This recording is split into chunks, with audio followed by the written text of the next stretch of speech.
Ukrainian soldiers marched in Kiev on August 24, 2017, during a military parade marking Independence Day. Efrem Lukatsky, AP, Russian official said Saturday that the U.S.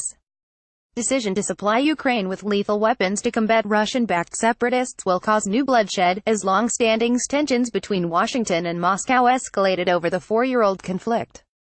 Moscow's admonition came shortly after the State Department announced Friday evening that the United States will provide heavy armaments to Ukraine for the first time, a step up from the support equipment and training offered so far.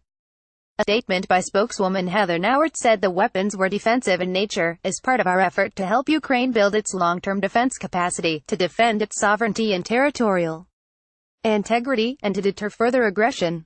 On Wednesday, Washington said it had approved an export license allowing the sale of light weapons and small arms to Ukraine from commercial U.S. manufacturers. The U.S. decision to provide lethal weapons brought a predictably sharp rebuke from Moscow, which has tacitly backed the separatists in eastern Ukraine while denying that it actively supports them. The United States has crossed a line by announcing its intention to supply lethal weapons to Ukraine, Russian Deputy Foreign Minister Sergei Ryabkov said Saturday. U.S. weapons are capable of leading to new casualties in our neighboring country, and we cannot remain indifferent to that. Moscow has long maintained that U.S. authorities organized and oversaw the maiden protests in Kiev that led then-President Viktor Yanukovych to flee to Russia in early 2014. Russian state television programs constantly portray Ukraine as a failed state with neo-fascist leaders bent on oppressing ethnic Russians in the country's eastern Donbas region. The United States is clearly prompting them to a new bloodshed now, Ryabkov said in comments posted on the Russian Foreign Ministry website. Kiev's revenge seekers have already been shelling Donbas every day and are unwilling to hold peace talks, while dreaming about doing away with the disobedient population. And the U.S. has decided to give them the weapons for it. Moscow also blames deep-seated anti-Russian sentiment for the chill in U.S.-Russian relations. Russophobia is obstructing the views of many of them so much now that they cheerily applaud to punishers from Ukrainian nationalist battalions, Ryabkov said. Moscow's admonition came shortly after a ceasefire went into effect between Ukraine and Russian-speaking rebels, in acknowledgement of Christmas and New Year's holidays. Almost immediately, each side accused the other of violating the ceasefire. The conflict in Ukraine began after Russia annexed Crimea in 2014 and then began supporting separatists in the eastern part of the former Soviet country. More than 10,000 people have died in the war, including about 450 in the first 11 months of this year. Secretary of State Rex Tillerson discussed a recent increase in violence during a phone call Friday with Ukrainian President Petro Poroshenko, according to an account provided by the Ukrainian government.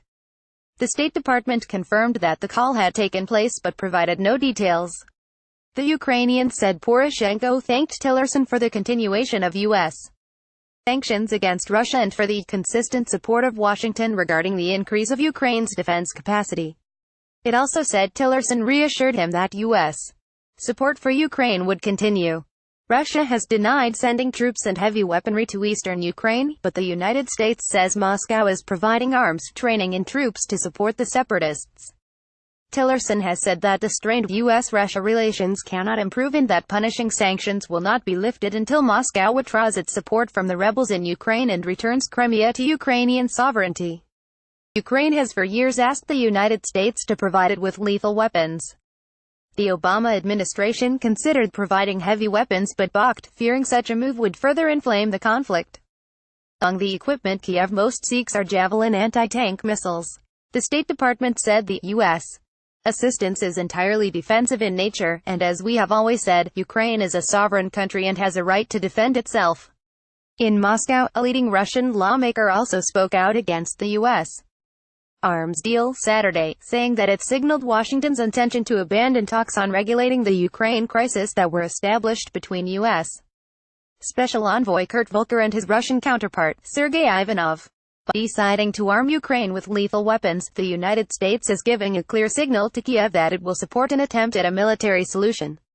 Alexei Pushkov, a member of the Defense and Security Committee of the upper house of the Russian parliament, tweeted on Saturday. Volker might as well take a vacation. More measured voices in the Russian capital also cautioned that the U.S. decision could lead to an escalation of the Ukraine crisis. The provision of U.S. Lethal arms for Ukraine will change little on the battlefield, but it marks Washington's deeper and more direct involvement in the conflict, Dmitry Trenin, director of the Carnegie Moscow Center, commented on Twitter. An important line has been crossed, and it probably won't stop there.